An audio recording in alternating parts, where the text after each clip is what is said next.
Nagka-stampede sa isang malaking festival sa India kung saan nasa 40 ang pinangangambahang nasawi. Sa Japan naman, 2 sinkhole ang lumitaw sa gitna ng kalsada. May report si Ian Cruz. Ganyan kalaki ang lumitaw na sinkhole sa kalsadang ito sa Yashio, Saitama Prefecture sa Japan kahapon. Ang isang truck nahulog sa malaking butas na may lalim na 5 metro. Ayon sa mga ulat, naiangat na ang trailer pero patuloy pang sinasagip ang senior citizen na driver na natrap sa loob ng truck. Sa gitna ng operasyon, may lumitaw na mas malaking sinkhole malapit sa lugar. Hinihikayat ang mga residente na nasa loob ng 200-meter radius ng sinkhole na lumikas na. Nasunog ang Airbus plane na yan sa Gimhae International Airport sa Busan, South Korea.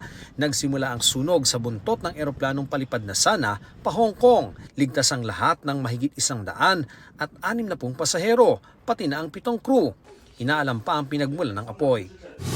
Sa Northern India, hindi bababa sa 40 ang dinala sa morgue matapos ang stampede sa gitna ng pagdiriwang ng Maha Kumbh Mela Festival sa Uttar Pradesh. Posibleng nagsimula raw ang stampede ng talunin ng ilang deboto ang mga barikada na inilagay para sa Holy Dip na bahagi ng Hindu Festival.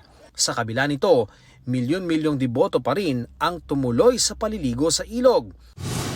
Sa New Delhi, disgrasya rin ang inabot ng isa pang religious gathering matapos bumigay ang isang platform. Hindi bababa sa 5 ang nasawi, 40 ang sugatan. Sa Democratic Republic of Congo, lantaran ng looting o pagnanakaw sa pamilihang ito sa Kinshasa. Sa gitna ng gulo sa pagitan ng grupong M23 at puwersa ng gobyerno sa Eastern Congo. Ian Cruz nagbabalita para sa GMA Integrated News.